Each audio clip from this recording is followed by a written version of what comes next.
Hi, everybody. Happy Wednesday. Very excited to hang out tonight. Go ahead and grab what you need to get comfortable and cozy, and I'll see you back here in about 30 seconds.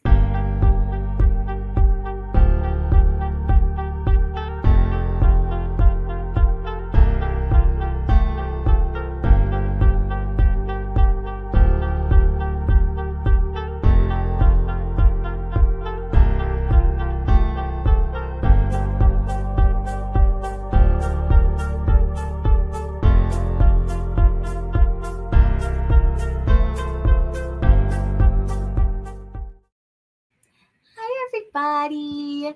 I hope everyone's having a great week.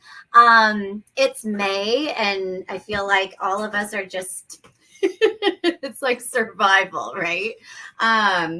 While there's a lot of like optimism because summer is on the way, and a lot of us are like kind of counting down the days, there's also there's a lot of things that we have to do, and our to-do list get really long, and we're already getting anxiety about next year, and some of us might be leaving where we are and moving somewhere different. So it's a lot of different things, right? So we see you, and it's also that time of year too, and it makes me think about like how we structure our school calendars.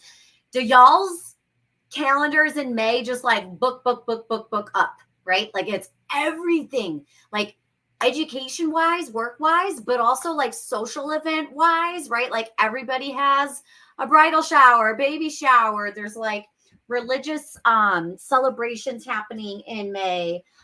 It's just a lot of different things. Graduation parties. It's a lot. And then, like in our own schools, like we have open house, we have choir concerts, and we have band performances and plays and like all of these things. So again, it's like a good reminder for all of us. We have to talk and get real honest with whoever's planning our school calendars. Nobody. No. He's eating all of my things, my tools that I use. This is my big dog. I have to like take everything away from him. He's like a toddler, just a really, really large toddler. But anyway, this is a good reminder to start saying, okay, for next year, do we really need all of these events to happen in May? Because maybe we don't.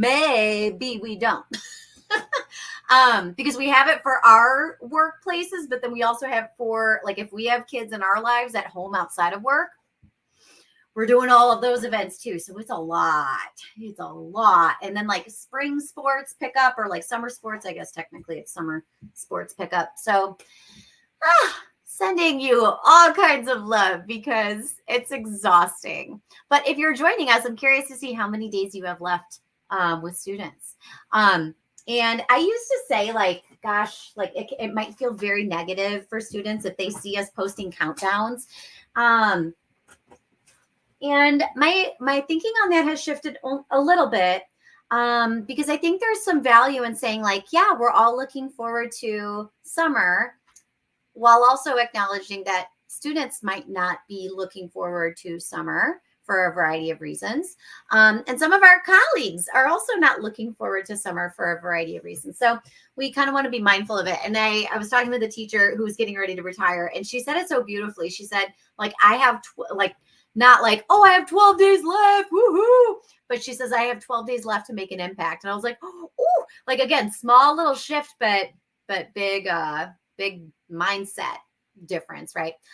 So anyway, wherever you are in your countdown, if you get that summer off, and I'm putting it in air quotes because it's not always off time, right? It should be.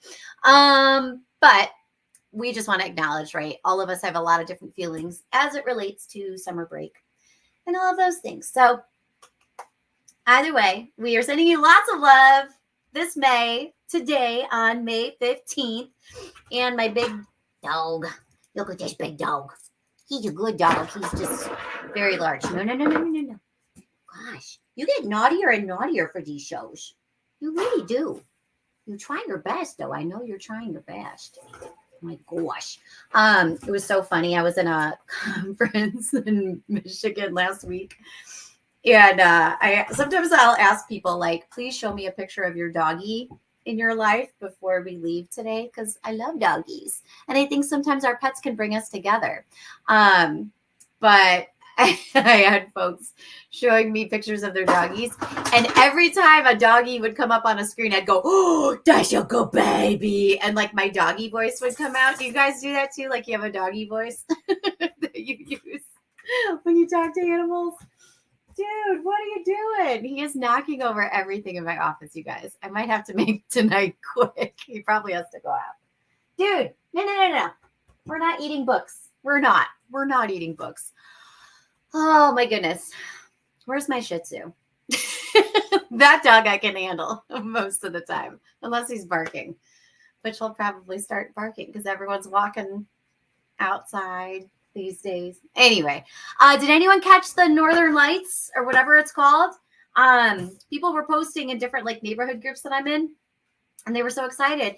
But they were saying too, like you have to, like if you go outside and you look up at night during whatever hours they tell you to, like you might not see it with your eye, but if you take pictures, like for whatever reason, like the camera lens picks it up differently and like actually shows it to you. So that's a little tip, because I think it's supposed to be visible, right? For like off and on through this week, maybe. I don't know. I feel like it changes every 5 minutes and I haven't really been keeping up with it. But if you did see it, let us know in the comments, because that's super exciting, right? Like, especially like for like up in the Chicagoland area, like I've never seen it before. So I have missed it every single night. But who knows? Maybe we'll see it.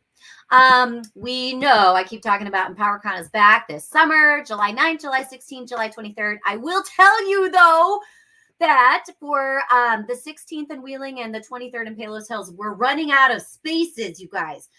So I want to make sure that you are registered and that your teammates and friends are registered. Or if it starts to get full, you could always do a quick little road trip. Yeah, we love summer road trips, right? July 9th is going to be a normal. So if you're like a Chicagoland person, take a little road trip with a buddy and hang out for the day. It'd be a quick little day trip. I don't even know, for me, I don't remember what the distance is. Yeah, I don't remember. But if you're in like central Illinois-ish area, we would love to see you. Bring a friend. We have lots of space left in for that date. So that is wonderful. That is exciting. All the information is on our website. I also want to give you guys a quick note that we have already announced all of our dates, not all of our dates, but many of our dates for the BPAC series. Now, this series has really grown in popularity. I know a lot of us were at the BPAC Summit just last weekend, right? 2 weekends ago.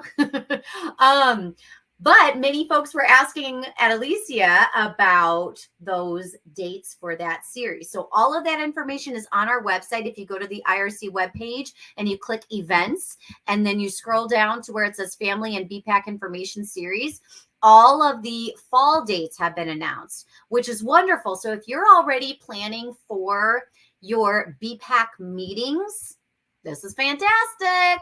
Check out the dates because they're all there. So September, October, November.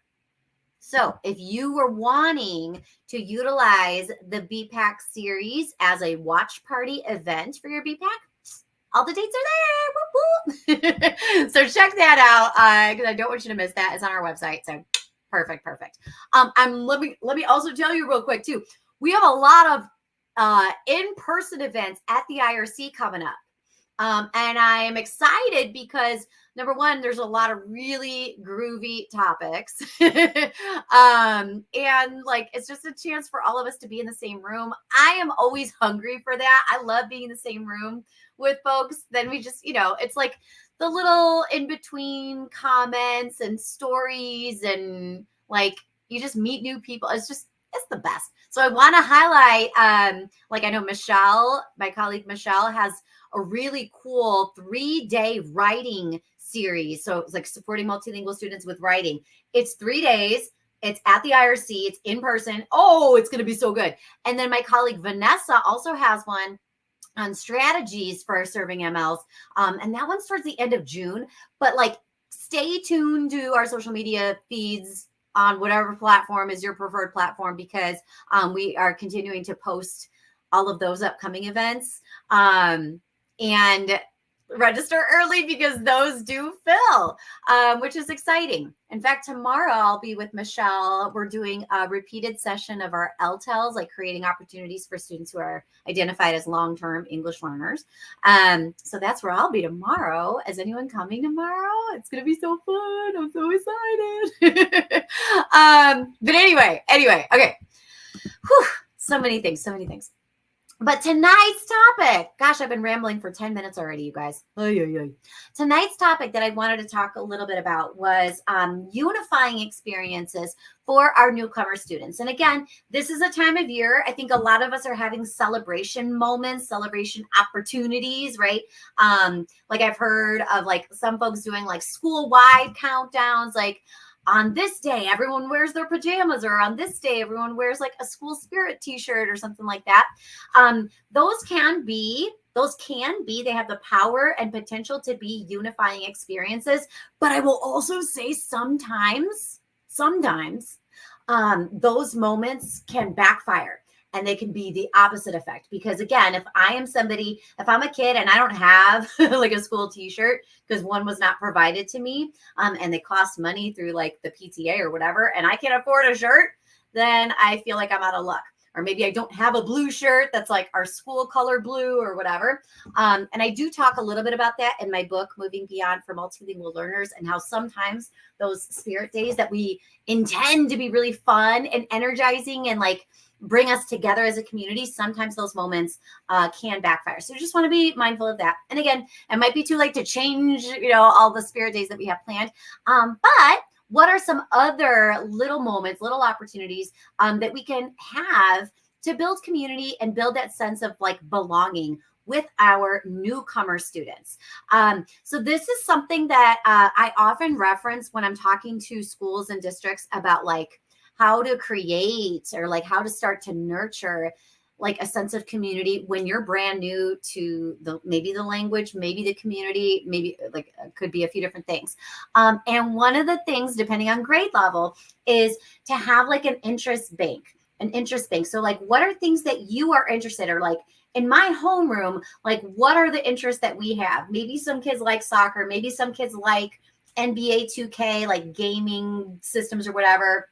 Maybe some of us are interested in learning how to knit or something like that. But if we kind of keep and maintain and like continue to cultivate that interest bank for our students, sometimes that could be a moment of connection for kids, especially as we're going into summer months. So the example that I often give is like the gaming one, because gaming devices allow kids to be connected when, we're not coming to school. And I remember during like the pandemic, when we were all at home, I was actually really thankful as a mom. I was very thankful for gaming systems because my kids were able to stay connected to their friends and play in a different space, right? In like a different way. And so I was very grateful for that. So maybe, and again, totally based on age and maturity level and all of those things. But maybe you create a board for kids so that they can exchange gaming handles with each other. Another thing you might consider, and again, gaming can sometimes be like the little entrance point, like let's exchange handles. I will tell you, kids who are at the middle school level and high school level sometimes are very, very uncomfortable initiating that, like, it's like, I always struggle with like mom friends because I feel like I'm so awfully awkward. But like when you're vibing with like another human being and you're like I would totally want to hang out with them, but like I feel awkward saying like, hey, can I have your number? You know what I mean? So I don't know. Sometimes I feel uncomfortable doing that. And I know our kids certainly do too. So they might feel uncomfortable saying, hey, let's exchange, gaming handles or screen names or whatever they're called. Maybe they're not called screen names. Maybe my brain is thinking of like back in the day, AOL Instant Messenger Those were called screen names, right? Anyway, so you might say to kids like, hey, if you are a gamer on this game or this platform or whatever, here's a spot for you to drop your handle if you want to game with other kids in our class. Again, also depending on age and maturity level and things like that, you might give kids the space or like even some stems, like sentence stems or frames of how to initiate those conversations. Like, hey, let's exchange Snapchat names. Oh gosh, I sound like such a, I don't know what do you call that? That's not a screen name, is it? I don't know. I feel like I sound like an old lady. I'm not. I'm young and hip. My kids won't say that, but I will say I'm young and hip. But anyway, giving them some tools to exchange like contact information, or maybe even like hooking kids up with like, just, you might want to, before we end class today, you might want to exchange email addresses or cell phone numbers with each other because, gosh, guys, like there are moments where like, even as an adult, like I need to reach out to a teacher and because I have a question about this or that over the summer. And like, I know they're not checking their email. So like, sometimes I really wish I had a teammate's phone number so I could ask them questions. So like, you could set it up like that. So that might be a little moment of like creating that unifying experience for students.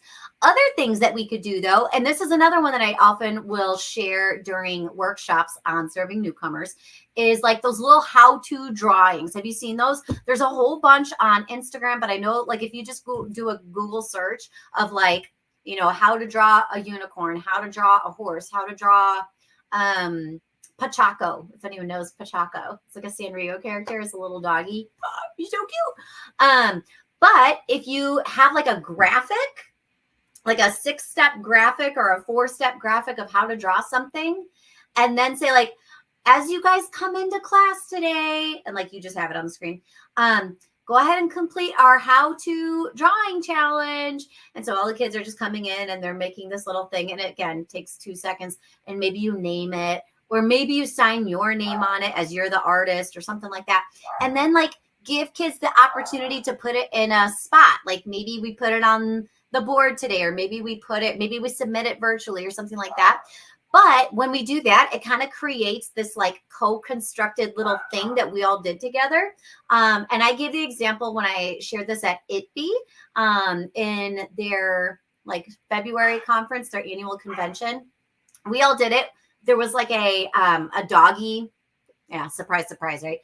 A dog thing that I posted on the screen, and I said, everyone draw a dog on this Post-it. And then when you're done, name it. And then when you're done naming it, I want you to put it over here. And this is going to be our doggy daycare. While we're here today learning about supporting newcomers, we have our little doggy daycare over here. And again, like it was just for laughs and stuff, but it was cute because for some adults even, right, we're like looking at each other's like, oh, this is cute. Oh, this one's named Rocky. I also named my dog Rocky or whatever. But having it posted somewhere, again, creates that co-constructed piece that we're all adding to. And now all of our little doggies are hanging out together, right? So it's a small thing, but it can be one unifying experience for students. So that's one thing that you might consider. Spot It. I often talk about Spot It as a game because I love it. I think it's so fun. And again, this is a game I talk about a lot. But they're like inexpensive. You can find mini Spot Its on Amazon or like they're at Target. I wouldn't buy them at Target though. I feel like they're more expensive there. Anyway, they come in a lot of different like sets. There's like a Disney princess. There's MLB, like baseball teams. There's an NFL one. There's like, I don't know. There's just like a lot of them. Just Google it. A bunch of them will come up. But Spot It is great. And I think it is very linguistically inclusive for students. So if you set this up, if you had a bunch of these or a few of these on tables, and there's like several different ways that you play. But my family, me and my kids and my husband, we would pick up 2 cards, lay them flat, and we would try to identify the 2, like the matching icons. So it's inclusive because I can either say it out loud, like it's the scissors or whatever the shape is, or I could point to it. So maybe if I don't even know the word scissors, I can point to the word scissors and then I win these 2 cards. And then we start again, right? Now we have 2 new cards up. So again, that could be a unifying experience, kind of brings down our stress levels, our affective filters, all of that. So I think that Spot It has the power to be a unifying experience, and it only takes a few minutes to play. So that's also nice. I also have a link to a Spot It generator if you want to create your own Spot It games that are school specific or content area specific or unit specific based on vocabulary that you're teaching. Let me know and I'll try to drop that in the comments. I didn't pull it up, so I apologize. But I'll link it later on tonight or tomorrow. And then the last one that I'll reference is Pixar videos. Now, I love those Pixar shorts. And again, they're all over YouTube and all of that. But I love them because many of them are non-linguistic. So I have an entrance point into, the content of the video. They're short. They don't take up a lot of time. They're non-linguistic. So again, it creates that unifying experience for students. Sometimes like we'll say like, oh, we've got like a brain pop video, or we've got this like really great like teacher flicks video that we're going to share with students. And again, the hope is that it'll present our content in a cooler way than we could, a more engaging way sometimes, or there's some good animations in the video to highlight this content.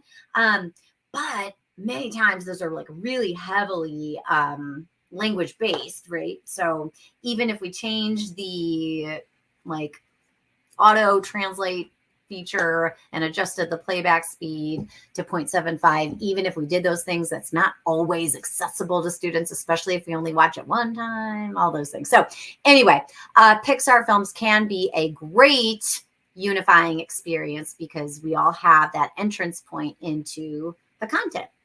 All right, so if you have a great unifying experience for newcomer students or for all students, especially this time of year, please leave those ideas in the comments because that kind of grows up our own tool banks, right? And gives us some ideas. So if you have a way that you prefer or that you enjoy creating that unifying experience with newcomer students, please let us know about it in the comments, either live with us tonight or on the replay.